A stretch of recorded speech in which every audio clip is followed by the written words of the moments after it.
Certamente, em algum momento da sua vida, você já se fez alguma dessas perguntas: quem sou e qual o propósito da minha existência? De onde vim e para onde vou?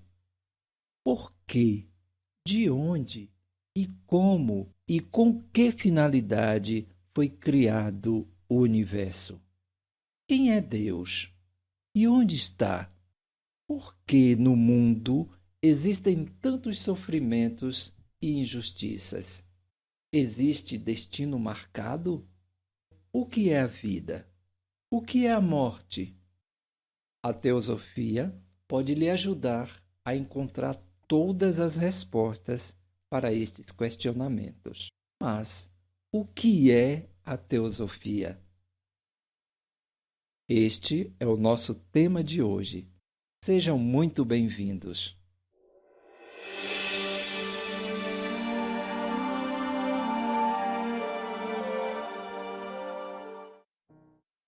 Podemos começar a nossa conversa de hoje a partir de 2 pontos. Primeiro, conhecendo o significado da palavra teosofia. Segundo, entendendo o que a teosofia não é. A palavra teosofia é originária do latim e da junção de duas outras palavras. Theos, que significa Deus ou divino, e Sofia, que significa sabedoria, conhecimento. Então, a palavra teosofia deve ser entendida como sabedoria divina ou conhecimento divino. A vida, tal como existe, tem um Criador de onde tudo se origina.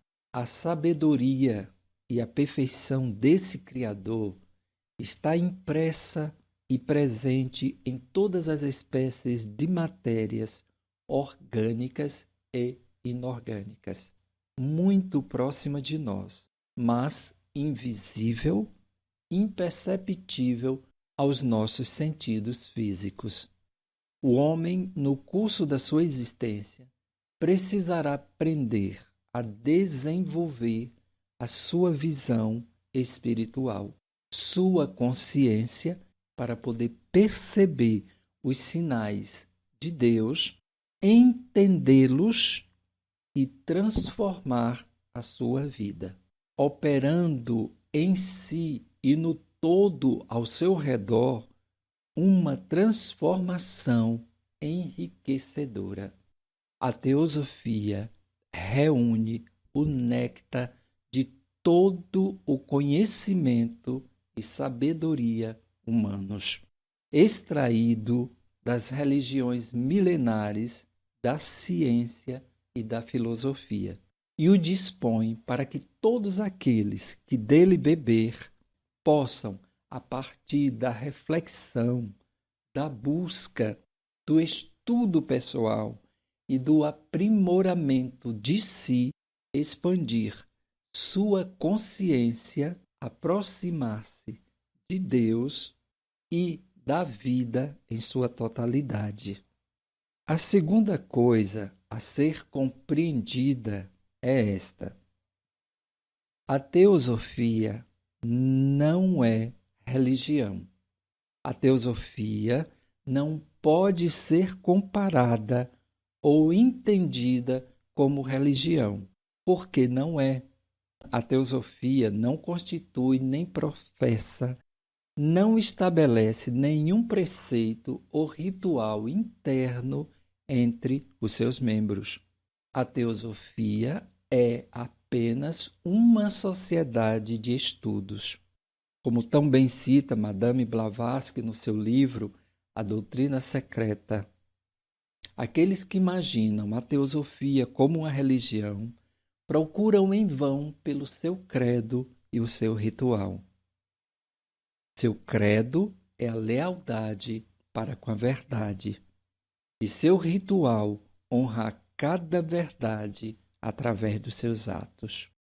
Independente da fé que professe, qualquer pessoa pode se tornar um teosofista e continuar praticando a sua religião original. Então, os teosofistas são pessoas que buscam seriamente, da sua própria maneira, obter um conhecimento do princípio divino, da relação do homem com este princípio e das manifestações deste princípio na natureza. Os livros de teosofia, os milhares de livros de teosofia que existem e que são publicados, eles são o resultado dos estudos, das reflexões e inspirações dos seus membros. Reflexões resultantes dos seus aprendizados e experiências pessoais. Assim, resumindo, a teosofia não é religião.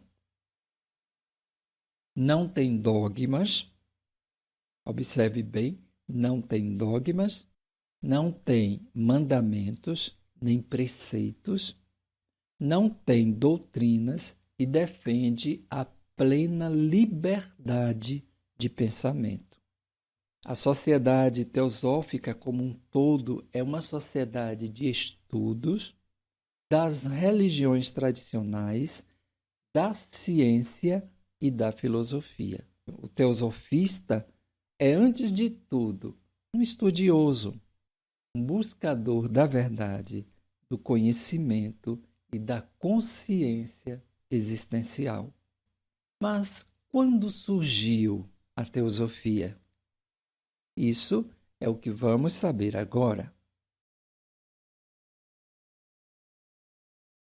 O termo teosofia foi utilizado pela primeira vez em meados do ano 193 depois de Cristo pelo filósofo Amônio Sacas, que era um jovem dedicado à busca do entendimento da natureza das coisas. Amônio Sacas era um profundo admirador dos ensinamentos de Platão. Nos seus ensinamentos, Amônio ensinava que a deidade, Deus, é um princípio absoluto, completamente transcendente, indescritível e incompreensível. Para ele, o espírito humano era a irradiação imortal do espírito. Ele sustentava o éter, idêntico a ele em essência e, portanto, imperecível. Então Amônio pensava assim: se o espírito é imortal e de origem divina, então é possível a teurgia, que é o entendimento da obra divina. Amônio insistia que existe uma base universal para a ética no coração de todo o sistema metafísico e que pensamento elevado transforma a natureza humana. Para Amônio, a sabedoria universal dos antigos era a única mãe de todas as verdades. E deixando de lado as discussões individualistas, bairristas, os povos poderiam viver uma vida cheia de reverência mútua, de respeito, compromisso com a humanidade e compaixão para com todas as criaturas. Amônio teve muitos discípulos, sua escola foi destruída, mas seus ensinamentos atravessaram os séculos. Madame Blavatsky. No século XIX, a teosofia seria trazida novamente à cena através de uma mulher chamada de Helena Petrovna Blavatsky, ou mais conhecida como Madame Blavatsky. Ela foi a grande divulgadora da teosofia e deixou como legado uma obra literária impressionante pela sua riqueza de conteúdos. Blavatsky foi considerada uma das maiores filósofas do século XIX. Bastante perseguida e caluniada na sua época, Somente um século após a sua morte é que veio o reconhecimento da importância da sua obra e da veracidade das coisas que ela escreveu. Blavatsky percorreu durante anos todos os continentes da Terra em busca de conhecimentos e recolhendo os principais ensinamentos e aprendizados humanos. Os seus livros mais importantes são Isis Sem Véu, A Voz do Silêncio e A Doutrina Secreta. Nestes livros estão contidos todos os ensinamentos e conhecimentos que Blavatsky reuniu e aprendeu durante todo o curso da sua vida. Ela foi a fundadora da Sociedade Teosófica, que hoje está presente em todos os continentes da Terra. Então, a teosofia pode ser resumida como o conhecimento de Deus, o princípio divino e universal, com o qual todos os homens podem conseguir união. Esta união se realiza através de um lento processo que implica no gradual desenvolvimento da consciência do homem, no contínuo processo de crescimento espiritual. Ao compreender a evolução, o homem pode compreender melhor a divindade latente em seu interior e obter uma serenidade duradoura, não só para si, mas para tudo o que vive ao seu redor. Afinal, a verdadeira paz está além das meras conquistas terrenas. Ela consiste em iluminar-se enquanto espírito com conhecimento e virtudes. Os 3 conceitos. A teosofia tem 3 conceitos de elevada sabedoria. Eles praticamente sintetizam a missão, o papel e a razão da existência das sociedades teosóficas no mundo. E eles nos dão uma dimensão do que exatamente é a teosofia, do que os teósofos pensam e de como procedem a sua vida. Deus existe, é bom, é o grande outorgante da vida que mora em nós e fora de nós. É imortal e eternamente benfazejo. Não se pode vê-lo, nem ouvi-lo, nem tocá-lo e, não obstante, percebe-o quem o deseja perceber. Tudo em Deus é perfeito e dele emana somente o que é bom e faz bem. Tudo o que é criado por ele está a serviço das diversas formas de vida e colabora para a sustentação da vida. Apesar das aparências, tudo no universo está combinado com inteligência e precisão para produzir o bem.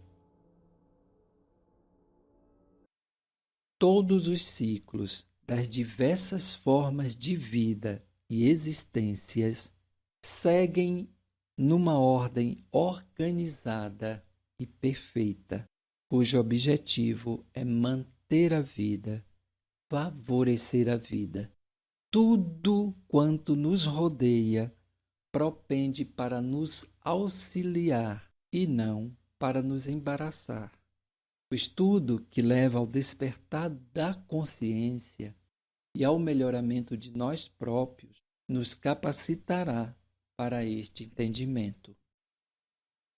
Uma vez que o plano do universo converge para favorecer o progresso humano, É notório dever do homem conhecer este plano.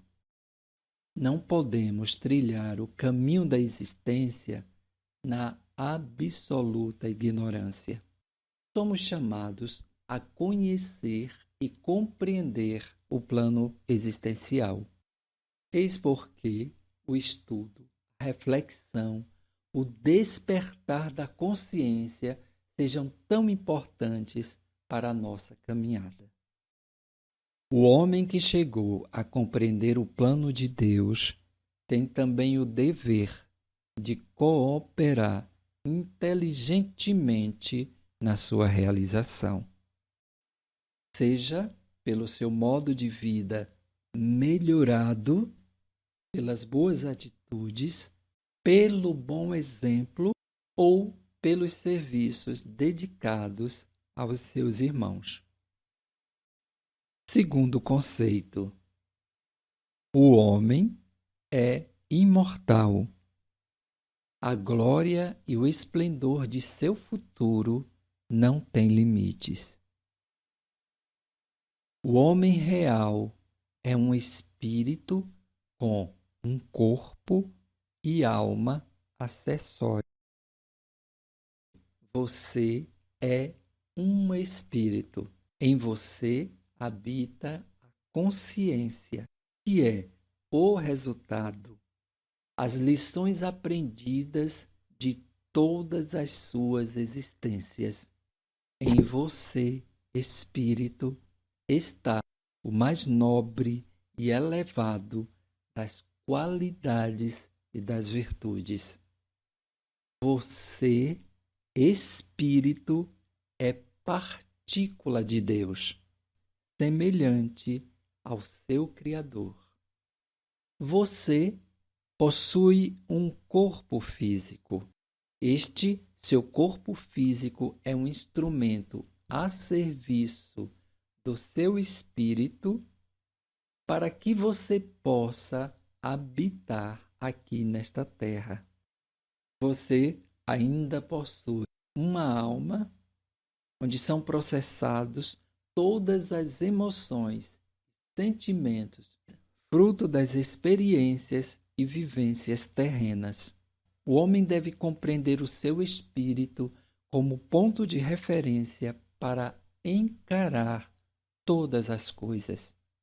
E, cada vez que em seu interior surgir um conflito, deve identificar-se com a parte mais elevada do seu ser e não com a parte mais baixa.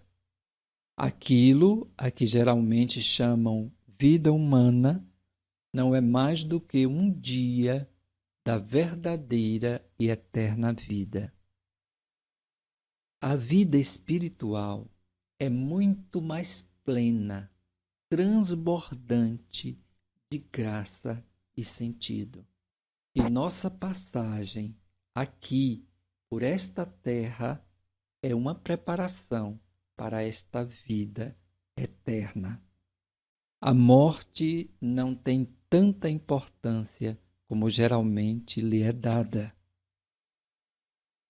Simplesmente porque a morte não é o fim da vida, mas unicamente uma passagem de um degrau a outro da sua escala existencial. O homem tem, no seu passado, uma evolução imensa, cujo estudo é extremamente interessante e instrutivo. Todos nós viemos de uma origem divina, eterna, iluminada e perfeita. E precisamos ter consciência do que somos, da nossa origem e da nossa grandiosidade.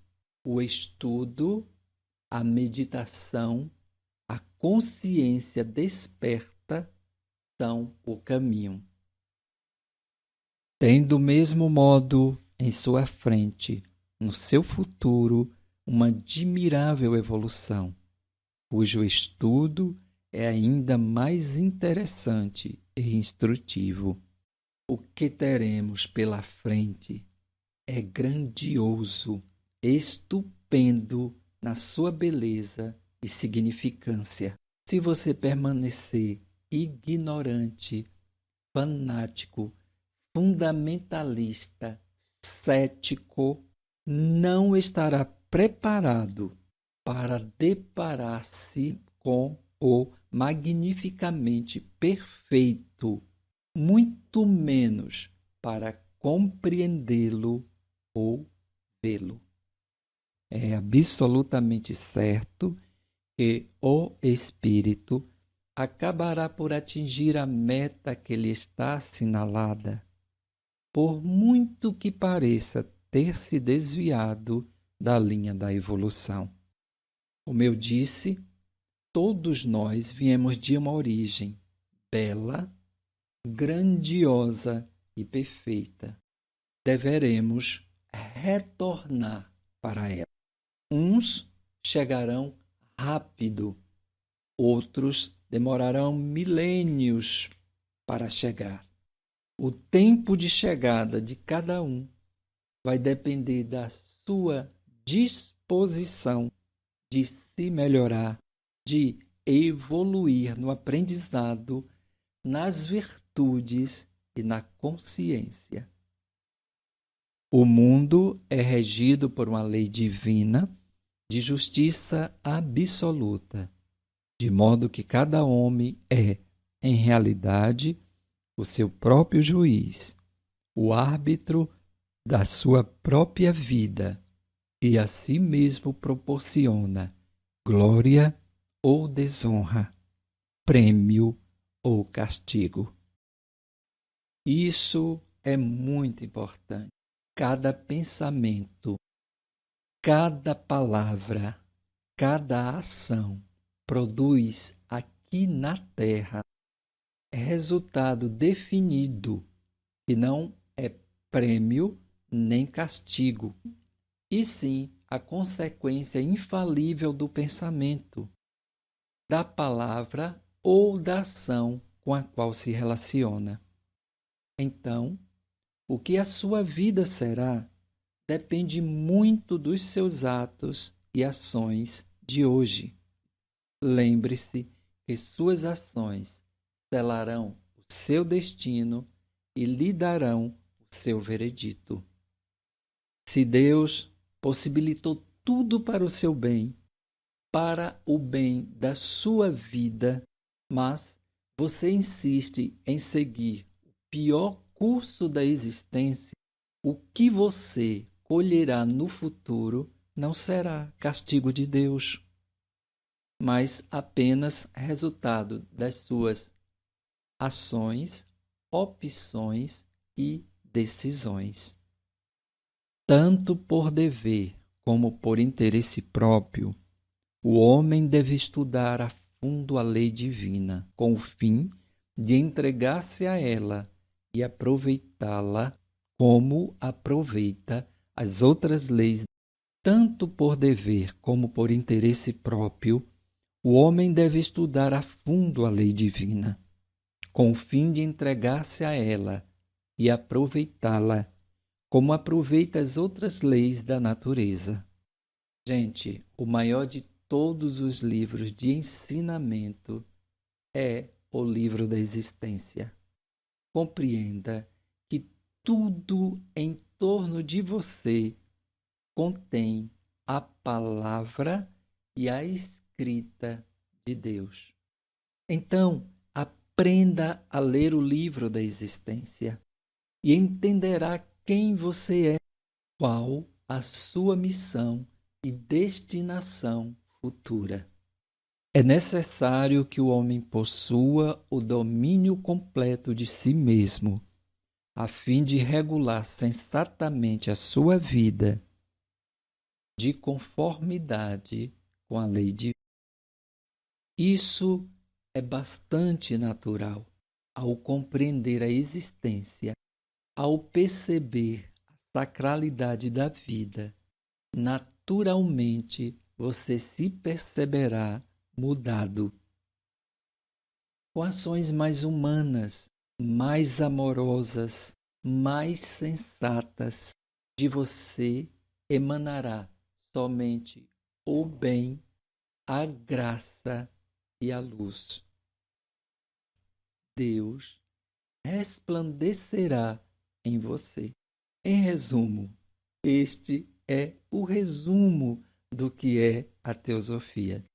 Você pode estar se perguntando: e quem pode conhecê-la?